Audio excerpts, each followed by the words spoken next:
दिल्ली में बुलडोजर चला, सबने देखा।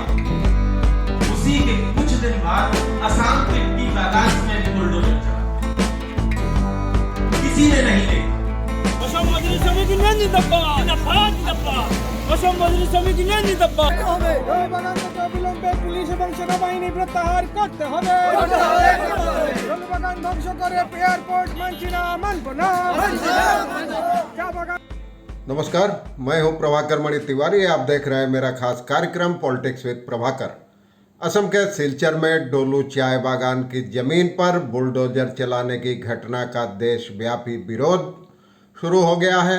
इस बीच असम चाय जो श्रमिक मजदूरी यूनियन है और डोलू चाय बागान बचाओ समन्वय समिति है, उसने आंदोलन की नई रणनीति तैयार की है। यूनियन का आरोप है और समिति का आरोप है कि पुलिस ज्यादती कर रही है बिना वजह। यूनियन के 2 नेताओं को बेवजह गिरफ्तार कर लिया गया था और 24 घंटे से ज़्यादा समय तक थाने में बिठाए रखने के बाद उनको छोड़ा गया। उनके खिलाफ कोई आरोप नहीं पेश किया जा सका।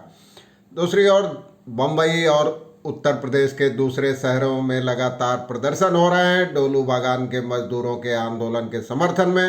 अब दिल्ली विश्वविद्यालय के एक प्रोफेसर ने भी यह अमानवीय मुद्दा उठाया है, इसे अमानवीय करार दिया है चाय बागान पर बुलडोजर चलने की घटना को।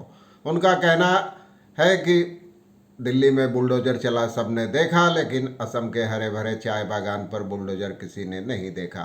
मैंने आपको झलकियां दिखाई, आखिर तक देखिए रिपोर्ट, विस्तार से बताऊंगा चाय बागान बचाओ समन्वय समिति ने क्या मांगे रखी है, क्या रणनीति तैयार की है और इसके समर्थन में कैसे सभाएं, धरना और प्रदर्शन का सिलसिला तेज हो रहा है। इसके अलावा दिल्ली विश्वविद्यालय के प्रोफेसर जितेंद्र मीना की प्रेस कॉन्फ्रेंस का वीडियो भी दिखाऊंगा।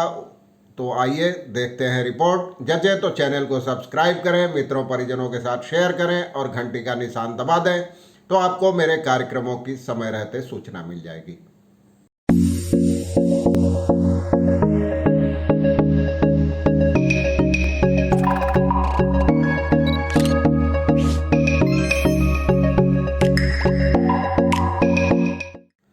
असम मजदूरी श्रमिक यूनियन ने अब इस आंदोलन को तेज करने का फैसला किया है। इसके लिए नई रणनीति बनाई है और कल सिलचर में एक अहम सभा हुई जिसमें कई मांगे रखी गई। उसमें कहा गया कि अवैध तरीके से चाय बागान की ज़मीन का अधिग्रहण बंद हो और इस बारे में एक लिफलेट तैयार किया जाएगा। तमाम मुद्दों को देते हुए इसे आसपास के चाय बागानों के अलावा सिलचर शहर में भी बांटा जाएगा। इसके अलावा समिति ने, यूनियन ने तमाम विपक्षी दलों के नेताओं, विधायकों और सांसदों से मुलाकात कर उनको ज्ञापन सौंपने का फैसला किया है और इस आंदोलन को समर्थन जताने की अपील की जाएगी उनसे। चाय बागान बचाओ समिति का कहना है कि डोलू चाय बागान में धारा 144 तुरंत हटा लिया जाए और अगर ऐसा नहीं हुआ, पुलिसिया ज्यादती बंद की जाए। ऐसा नहीं हुआ तो मजदूर लगातार आंदोलन करेंगे। आज रैली भी निकाली गई। करीमगंज जिले में कई अलग अलग इलाकों में रैलियां, धरना, प्रदर्शन का आयोजन किया। आइए देखते हैं एक ऐसी ही रैली की तस्वीर, वीडियो। उसके बाद बताऊंगा कि दिल्ली के प्रोफेसर ने इस मुद्दे पर क्या कहा। জল বাগান থেকে অবিলম্বে পুলিশ এবং সেনাবাহিনী প্রত্যাহার করতে হবে। জল বাগান ধ্বংস করে এয়ারपोर्ट মানছি না, মানব না। চা বাগান ধ্বংস করে এয়ারपोर्ट মানছি না, মানব না। আওয়াজ দো, আওয়াজ দো। জল বাগান ধ্বংস করে এয়ারपोर्ट মানছি না, মানব না।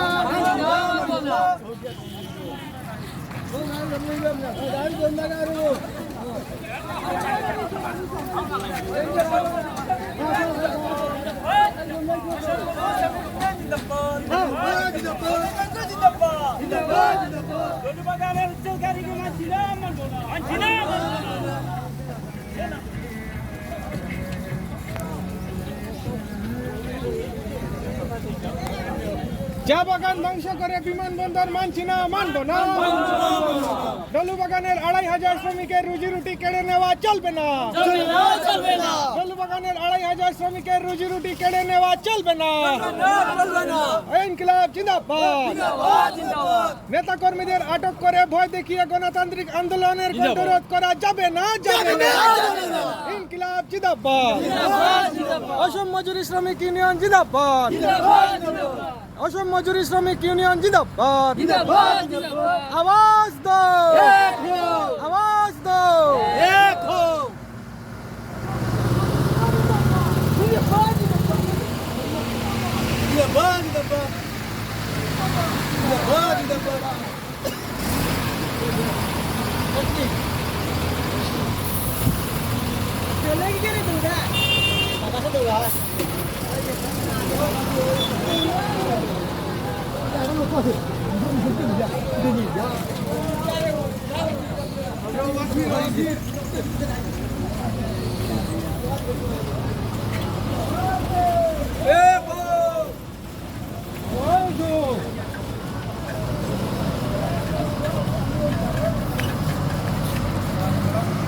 অসম মজুরি শ্রমিক ইউনিয়ন জিন্দাবাদ, জিন্দাবাদ, জিন্দাবাদ। অসম মজুরি শ্রমিক ইউনিয়ন জিন্দাবাদ, জিন্দাবাদ, জিন্দাবাদ। শ্রমিক ঐক্য জিন্দাবাদ, জিন্দাবাদ, জিন্দাবাদ। ডলু বাগানের উচ্ছেদকারী, চা বাগানের উচ্ছেদকারী সরকারের তরফ থেকে এইগুলা মানছি না, মানছি না, মানবো না।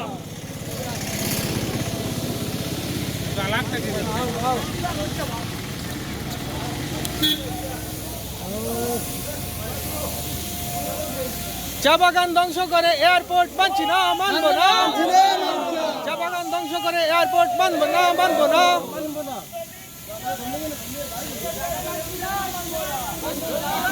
2500 শ্রমিকদের রুজি রুটি কেড়ে নেওয়া চলবে না, চলবে না। শ্রমিকদের গণশুনানির মতামতকে মান্যতা দিতে হবে। শ্রমিকদের গণশুনানির মতামতকে মান্যতা দিতে হবে। নইলে লড়াই চলছে, চলবে। ইনকিলাব জিন্দাবাদ।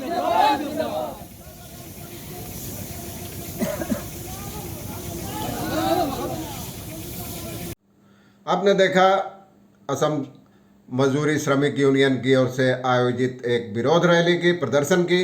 अब दिल्ली में friends of Hasdeo Aranya group की ओर से प्रेस क्लब में आयोजित एक प्रेस कॉन्फ्रेंस में दिल्ली विश्वविद्यालय के प्रोफेसर जितेंद्र मीना ने इस मुद्दे को उठाया है और इसे अमानवीय करार दिया है। उनका कहना था कि दिल्ली में बुलडोजर चला सबने देखा, लेकिन सुदूर असम के एक हरे भरे चाय बागान पर सैकड़ों बुलडोजर चले वो किसी ने नहीं देखा। आइए देखते हैं जितेंद्र मीना ने क्या कहा। दिल्ली में बुलडोजर चला सबने देखा, उसी के कुछ दिन बाद असम के टी बागान में भी बुलडोजर चला था, किसी ने नहीं देखा। ग्रिफिथ एयरपोर्ट बनाने के नाम पर असम में बुलडोजर चलाए गए, टी गार्डन्स को उजाड़ दिया गया और कहा गया कि मुआवजा दिया जाएगा। हैरानी की बात यह है कि मुआवजे के नाम पर क्या दिया गया कि आपका जो सैलरी से जो पीएफ कटता है सर और ग्रेच्युटी, ये आपका मुआवजा होगा। डिस्प्लेसमेंट के नाम पर मुआवजे में आपको ग्रेच्युटी और पीएफ दिया गया, पीएफ का पैसा दिया गया। जो लोग यहां पर कभी कॉलोनियल एरा में गए या उसके बाद में भी गए थे आजादी के बाद में, उन सबके पास आज ना तो वहां पर रहने के कागजात हैं और वो उनको बिना वहां से भगा दिया गया कि आप मजदूर थे, चले जाइए। स्थिति ये है। इसी तरीके से हम लोग देख रहे हैं उत्तराखंड और हिमाचल प्रोजेक्ट। डोलू चाय बागान बचाओ समन्वय समिति ने पुलिस पर विमान एयरपोर्ट बनाने के नाम पर जमीन अधिग्रहण के लिए ज्यादती का आरोप लगाया है और उनका कहना है कि श्रमिकों में एक आतंक का माहौल तैयार किया गया है। जो भी आंदोलन में शामिल होता है उसे पुलिसिया अत्याचार का सामना करना पड़ रहा है वैसे आंदोलनकारियों को। और रविवार को यूनियन असम मजदूरी श्रमिक यूनियन के अध्यक्ष मृणाल कांति सोम को पुलिस अपने साथ ले गई थी। उनको सोमवार देर रात रिहा किया गया। उनके खिलाफ कुछ आरोप साबित नहीं हो सका, उसके बाद उनको छोड़ दिया गया। उसके बाद सोमवार को ही यूनियन के महासचिव धरित्री शर्मा को पुलिस अपने साथ ले गई। और उनको मंगलवार रात को छोड़ा गया। उनके खिलाफ भी कोई सबूत नहीं मिला। तो डोलू चाय बागान बचाओ समन्वय समिति का कहना है कि यह एक गहरी साजिश है। नेताओं की धरपकड़, मजदूरों की धरपकड़, उनको आतंकित करने का प्रयास किया जा रहा है पुलिस के जरिए। तो उनका समिति ने आरोप लगाया है पुलिस पर अत्याचार का, प्रशासन पर, और उसका कहना है कि अब इस आंदोलन को हर जिले में, हर ब्लॉक में फैलाया जाएगा और जोरदार आंदोलन किया जाएगा। ये समिति ने फैसला किया है। पेंशनर्स भवन में जो बैठक आयोजित हुई उसी में फैसला किया गया और उसमें तमाम वक्ताओं ने सवाल उठाया कि आखिर एयरपोर्ट बनाने के मुद्दे को इतना गोपनीय क्यों रखा जा रहा है। अगर यह मामला इतना ही सीधा साधा है तो वहाँ इतने गोपनीय तरीके से समझौते पर हस्ताक्षर क्यों किए गए? क्या मजदूर किसी साजिश के शिकार हो रहे हैं? एक बड़ी साजिश है। तमाम वक्ताओं का आरोप था कि बागान मजदूर एक बड़ी साजिश का शिकार हो रहे हैं। कोई पर्यावरण संबंधित कोई न अध्ययन किया गया, न सामाजिक कोई अध्ययन किया गया और अचानक 30,000 से लाखों चाय के पौधे उखाड़ दिए गए। 144 धारा लागू कर दी गई। इससे मजदूरों का भारी नुकसान हुआ है। समिति के एक कार्यकर्ता दीपंकर चंद ने कहा कि कछार में सब लोग चाहते हैं कि एक इंटरनेशनल एयरपोर्ट बने, हम भी चाहते हैं, लेकिन इसके आसपास और खाली ज़मीन रहते आखिर डोलू चाय बागान की ज़मीन को ही क्यों चुना गया? यह एक गहरी साजिश है और एक गलत माहौल तैयार किया गया है जबरन ज़मीन अधिग्रहण करके, और समझौते की कई शर्तें गोपनीय रखी गई थी और 30,000 से ज़्यादा पेड़ उखाड़ दिए गए और विभिन्न मजदूर संगठन इसका विरोध कर रहे हैं और डोलू के चाय बागान मजदूरों के आंदोलन का समर्थन कर रहे हैं।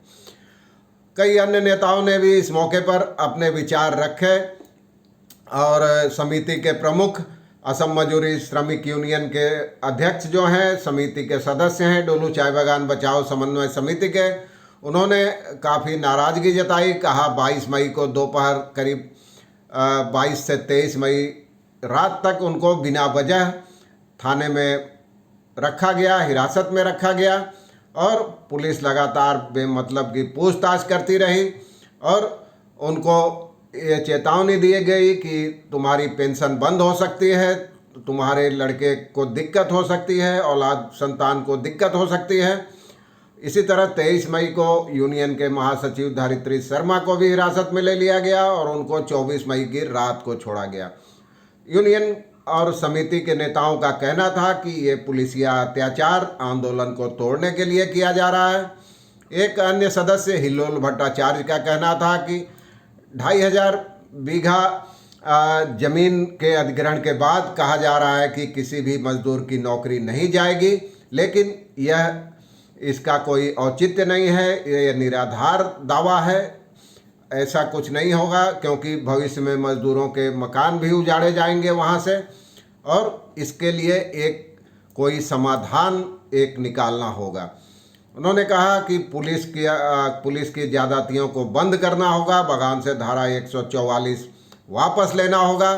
कई अन्य नेताओं ने भी सभा को संबोधित किया, जिनमें विश्वजीत दास, कल्पना गुप्त, मिहिर नंदी, ऋषिकेश दे और सुब्रत नाथ जैसे नेता शामिल थे।